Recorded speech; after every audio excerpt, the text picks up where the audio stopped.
Blaine Gilmer and Chris Lee of Southeastern 14 continuing our preview series of SEC football teams for the coming season. Blaine, we get today to the two-time defending national champion Georgia Bulldogs, and we're going to do expectations in another video. We've already done a schedule preview and all that. Today we're just going to talk about the team, but hard to talk about Georgia without mentioning the past. This is another team that appears loaded and primed to perhaps repeat its run as national champions.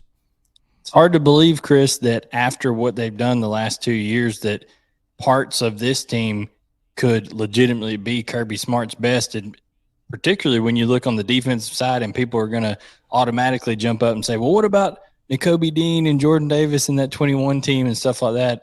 I'm just telling you, from top to bottom, there is a ton of talent on the defense, a ton of experience over there as well. And also, Chris, maybe the most weapon-laden offense that a Georgia team has had under Kirby Smart as well. So there is a lot to like. There are some questions, particularly running back spot, health issues, and we'll get into all the specifics. And quarterback, you got to replace Stetson Bennett. But there is a lot for the Georgia faithful to be excited about, and there's a reason why Vegas has them as the odds-on favorites to win a third straight national championship, which, Chris, would be the first time since Minnesota, I believe, in the 1930s. Yeah, there's always obstacles to doing what Georgia's trying to do. There's the SEC, there's internal stuff. Georgia certainly has been in the news for a lot of the wrong reasons since the season ended. We won't probably spend a lot of time there. But two things I look at as we kind of start on the offensive side of the ball. Coordinator change. Todd Monken, who was really, really good. Yep. Just if you look at balance in the dictionary the last couple of years, the Georgia offensive team photo was there, and Todd Monken did an excellent job. Of course, I think I could have coached some of that talent, but still, don't want to sell the guy short. The results are what they are. They were elite. You've also got a quarterback change. Stetson Bennett, at 39 years old, is finally playing in the NFL and will be replaced by somebody, probably Carson Beck. So how do you handicap how that affects things in Athens this year? I think it obviously, anytime, it is a play caller change, there is a different, a little bit different pulse on an offense, right? And some things change, like certain calls and things like that. But Kirby Smart and everybody else have been pretty adamant that, much like Nick Saban did from when Lane Kiffin left and went on, and once they changed their offense and had such great success, a lot of the system is going to remain in place. Mike Bobo has actually kind of tailored himself to the Georgia existing system, a few tweaks here and there, but he was there working right alongside Todd Monken last year and learned a lot about how Monken utilized the different personnel groupings that he did and things of that nature. So I think it's going to look very, very similar. There may be a few tweaks here and there. I think some of the propensity maybe to take even more shots down the field. If you go back and look at the statistics for Georgia when Bobo was the offensive coordinator, when Aaron Murray was there, when Matt Stafford was there at quarterback, big arm quarterbacks, guys that he's going to want to stretch the field with, and Carson Beck certainly has that big arm. Now, they haven't officially named Carson Beck the starter, but all indications are that he's going to be the guy. And, Chris, when it comes down to it, there's a lot of excitement about what Bobo has at his disposal when it comes to the wide receiver area of this football team. But to answer your question, yes, that is something that they're going to have to work through here in fall camp. But it looked pretty seamless in the spring when they were throwing it around with Carson Beck getting all the one reps pretty much right there in that spring game. Yeah, I'm looking at the stats the last couple of years. The offense the last 2 years was just a carbon copy. Just the personnel was a little different. 2021, they ran 56% of the time compared to 52% of the time last year. Now, look, Georgia's probably would pass more if it was in some closer games. But when you're beating teams by 50 like they were on several occasions, or at least a couple, that's what happens.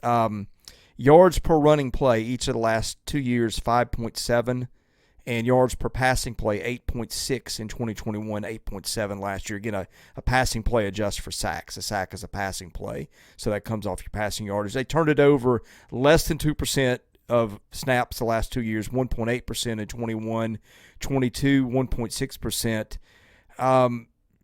Do we look at the offensive personnel they got and the coordinator change? Are those numbers we think they can replicate? Well, I think this is the most talented wide receiving core that Georgia will have had, on top of what returns at tight end. Of course, with Brock Bowers, and they did lose Darnell Washington in the draft, but they have Oscar Delp coming back, who's all-American player coming out of high school and did some good things as a freshman last year. And they get another one of those guys, that really turned heads in the spring is true freshman Lawson Lucky, that everybody will know his name come this fall. He's going to play a lot for Georgia, even with Brock Bowers there. A lot of people liken him to what Bowers looked like. But, Chris, when you're talking about leading receivers or second leading receivers for SEC teams like Dominic Lovett coming in from Missouri and Ra Thomas coming in from Mississippi State, and that's added to guys like Ladd McConkey, Marcus Rosemy-Jacksaint, Arian Smith.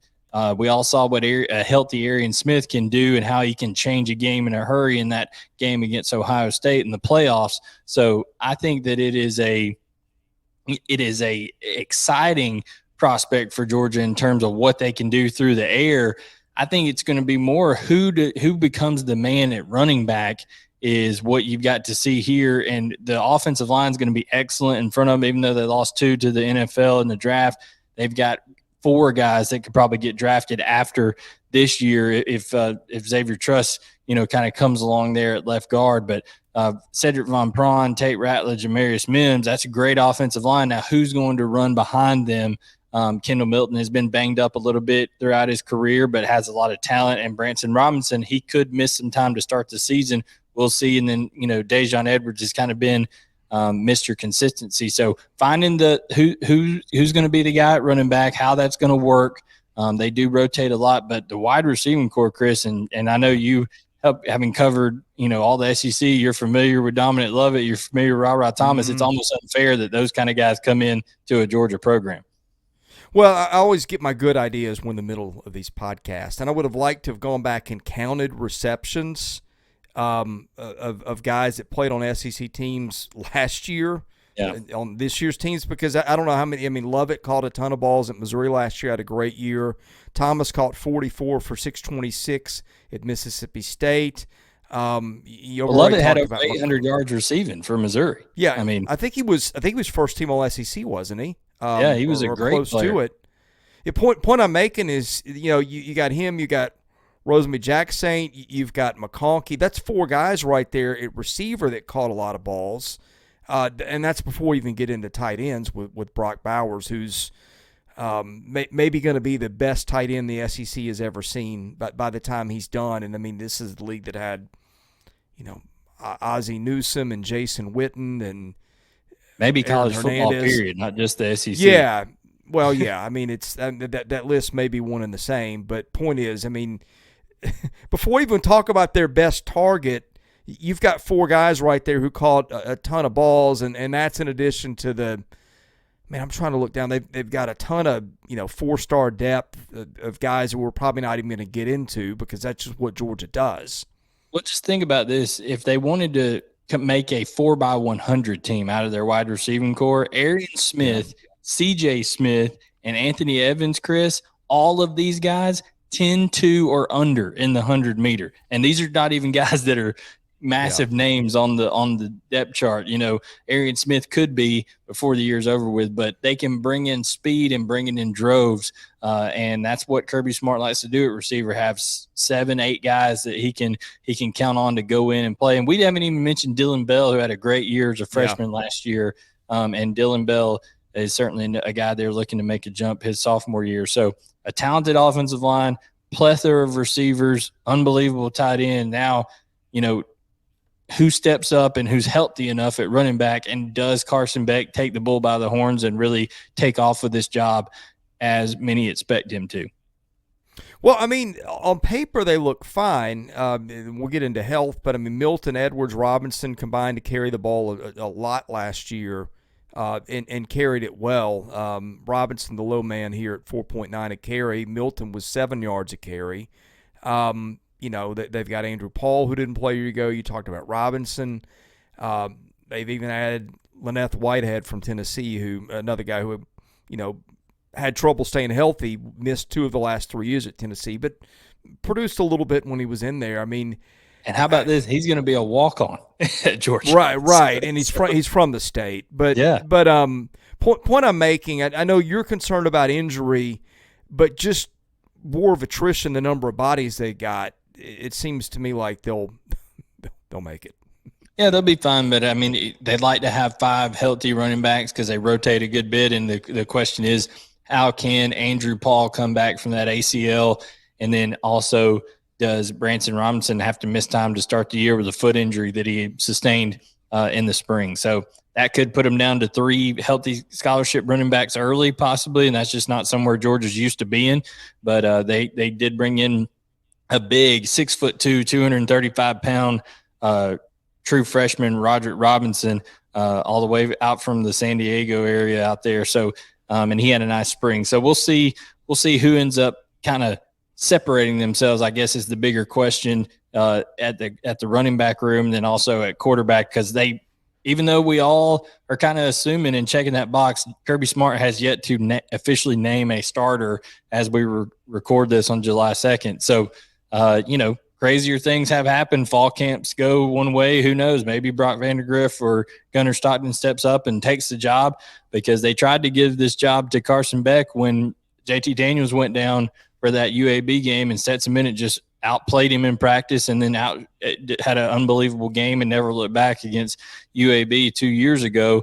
Now Carson Beck, 2 years older in the program, 2 years wiser, you have to feel like he's ready to seize this moment.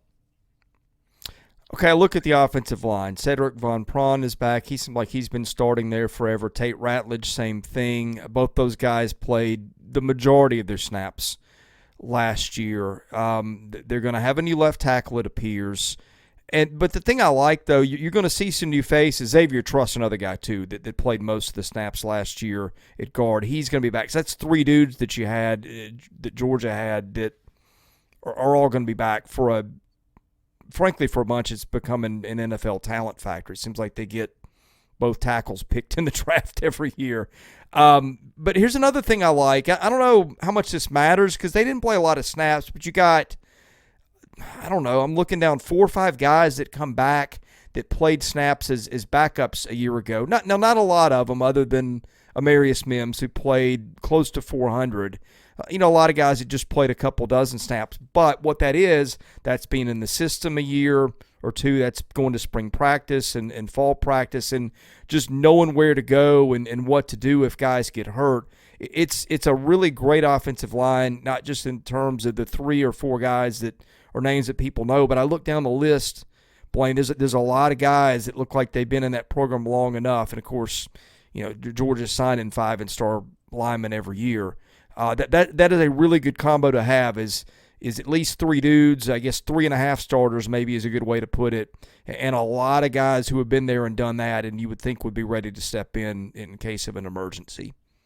Yeah, tackle is the place. They're really experienced in the middle, as you mentioned, with Truss, Von Prawn, and Ratledge. But at tackle, that is the question. Left tackle, Ernest Green, the third, kind of looks like he's going to be the guy, but Austin Blasky is a guy who's been around and is competing with him there. They'll both continue to compete for that left tackle spot. Blasky also can play center as well if needed to be called upon if something happens with Von Prawn.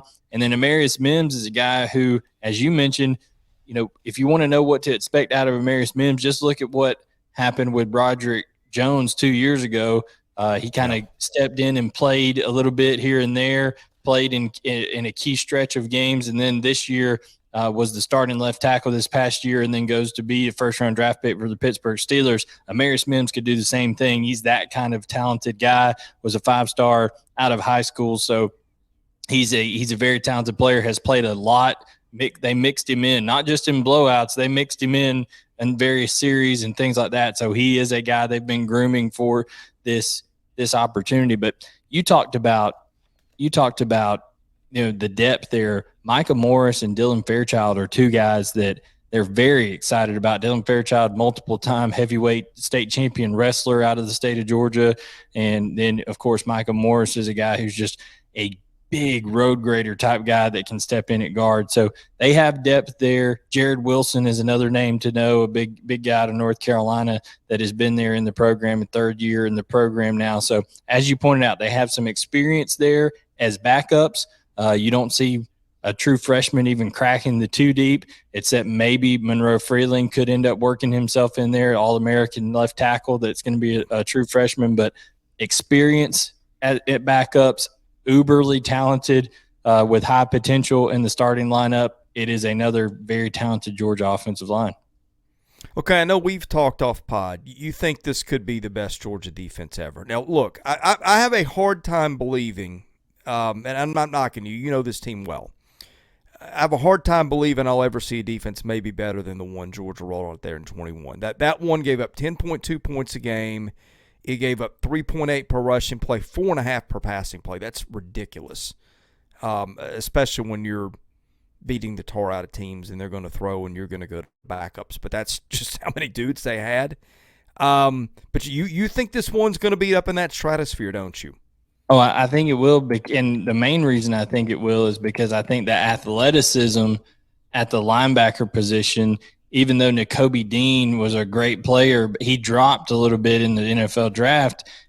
He was a great college player, but he dropped down to, third round because of some questions with his, open field stuff, and then also his shoulder, things like that. So you got guys like Jamon Dumas-Johnson and Smile Munden Jr., even Xavier Sorey, who is yet to play a ton in his career, he could legitimately get drafted after this year, Chris, because he's going to be a guy that makes flash plays, much like Channing Tindall did for Georgia a couple years ago, a guy that never started at Georgia and got drafted in the third round. That's just what Georgia does at linebacker, and they are so deep when it comes to inside linebacker, when it comes to the defensive line, and then also the secondary is as experienced a one as Kirby Smart is going to have had now, because you got Kamari Laster is a returner, Javon Bullard, who was the MVP of I believe 3 college football playoff games now that he's played in. Definitely the last 2 he was, and he plays that strong safety,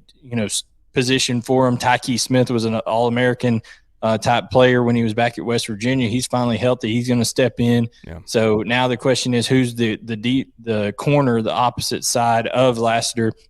Is it going to be Dalen Everett? Is it going to be Nyland Green? Because that person will be replacing Keely Ringo. But you talk about guys that could be drafted off of this defense. It's going to be another very high number.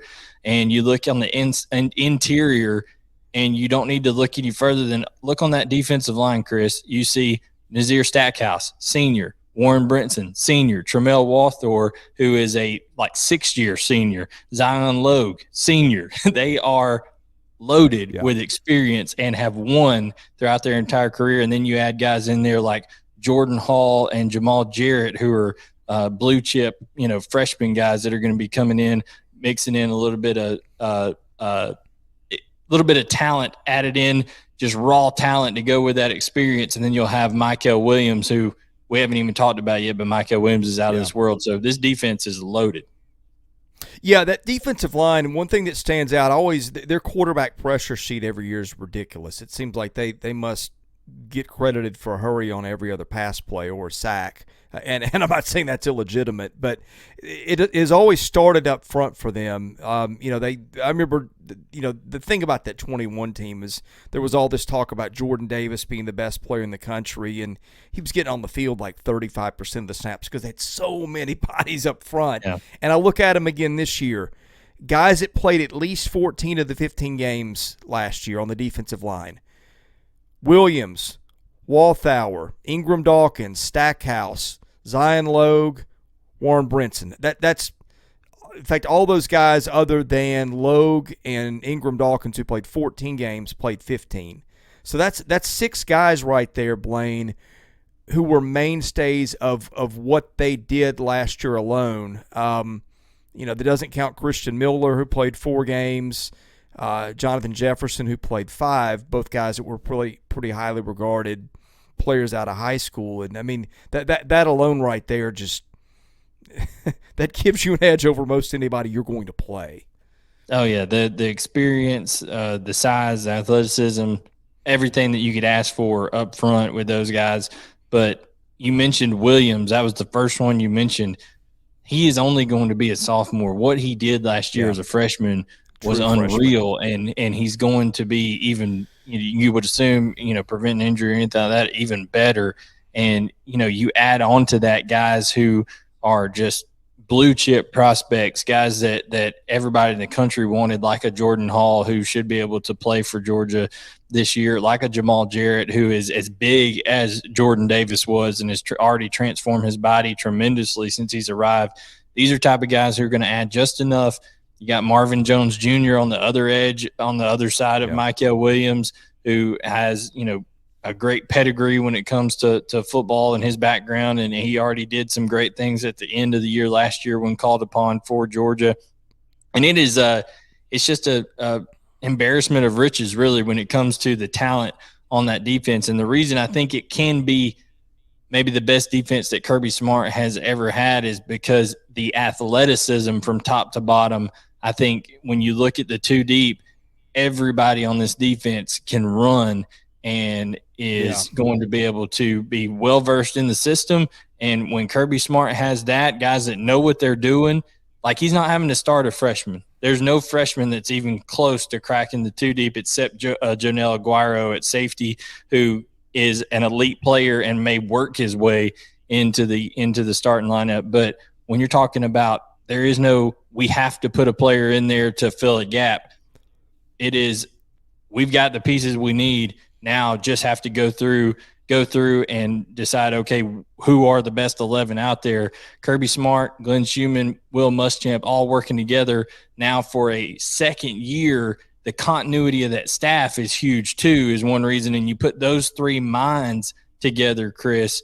Muschamp, maybe one of the greatest college defensive coordinators ever. Combine him with Glenn Schumann, who everybody likens to a Rain Man type character with his knowledge of X's and O's, and then Kirby Smart. We all know how he is defensively. It's almost unfair for opposing teams. So we'll see how that goes. But I just think that this Georgia defense is deep and it is talented and it is fast. Blaine, I count 15 guys on this defense who, and I could be missing 1 or 2, that got rated as a 5-star recruit by at least one of the major services. That's unbelievable. That's just on defense. Yeah, the blue chip ratio is phenomenal. People don't even realize when you talk about the inside linebackers that Georgia has as freshmen, Raylan Wilson, C.J. Allen, everybody in the country wanted these guys. And then also you have Troy Bowles, who is, Coach Bowles at formerly at Tampa Bay, or I think he's still with Tampa Bay, his son that's on the team. So these are all guys that were highly rated players, and it's going to be interesting. But I think, there are a couple battles still out there. Does Tyke Smith hold off the true freshman Jonell Aguero because he's so talented, Jonell Aguero is, and he's a little bit bigger than Tyke Smith? And then in the secondary as well, who holds down that left cornerback spot? Is it going to be Dalen Everett? Is it going to be Nyland Green, who's been there, or is it going to be Julian Humphrey? We talked about speed. He's another guy who's a 10-2, 100-meter guy, Chris. So it is just speed galore on this Georgia team. Yeah, I wanted to ask you about Williams because he had what was supposed to be minor foot surgery in the spring. The word minor and foot surgery always scares me because those. If it's happening to you, it's it's not right. minor. Well, I mean, what's the word on him coming out of that? Is that look like a full go?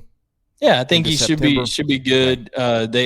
All indications are, how it goes with the chat rooms and stuff like that. There's been people reporting seeing him out in Athens with no walking boot and all this kind of stuff. So some encouraging reports on that end. But seriously, I think he'll be good to go. And he is a guy that is just an unbelievable prospect. Originally was committed to USC. Georgia ended up flipping him and keeping him in state. He's a guy from Columbus, Georgia, and he really made an impact last year. Started every game from that Oregon game all the way through the end for Georgia as a true freshman. And Chris, we know that is a phenomenal feat with what Georgia has been the last 2 years defensively. Let's talk special teams a minute. Brett Thorson comes back, didn't punt often a year ago, but punted well when he did, Australian kid. They turn it over at kicker, where they've been pretty solid lately. Jared Zirkle is the guy now. I think he's kind of been their kickoff guy. I don't know if it was full or part-time, but what are you expecting there? I mean, I don't anticipate Georgia getting into a lot of games where it's decided by a field goal, but it is the SEC, and you never know. Yeah, Zirkle is a guy that I think they would like to just kind of grab onto that spot at place kicker, but he's going to have a hard time holding off Peyton Woodring, who's a guy they brought in as a freshman this year from Louisiana, made a 60-yarder off the deck in Louisiana, a high school field that, those fields aren't the greatest at times, Chris, and he hit that thing, and you go watch the film of it, it looks like it's good from 65. So a strong-legged kicker coming in there for Georgia, but he had no questions at punter Brett Thorson. That punt that he had in the Tennessee game last year, Chris, was unreal. That was the one that was almost a game changer. Yeah, I mean, it really flipped that game around a good bit. So it'll be interesting to see who the place kicker ends up beating. But like I said, they have the punting situation taken care of, it seems, with Thorson, and we'll see who ends up being the specialist on the back end. There's questions. Does Dominant Lovett end up returning punts for Georgia? They've been kind of a more fair catch type punt team the last couple of years with Ladd McConkey, with Kyrus Jackson back there. But we know that Lovett is a very dangerous returner, and he had some success doing that for Missouri. So we'll see if that changes another aspect of Georgia's special teams in the return game. Blaine, any parting thoughts on the Georgia Bulldogs here?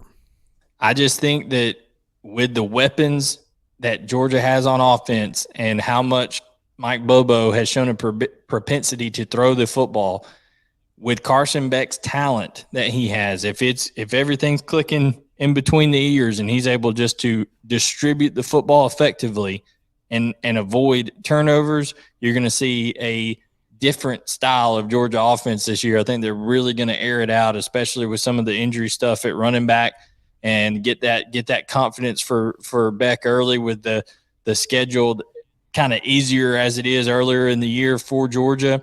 And by the time the end of the year rolls around, you could have a really something that, everybody has always talked about the defense, Chris, and the offense has been really good, but think if it takes even another level forward and Kirby Smart has that on top of his traditional elite defense, it could be scary in 2023 for college football.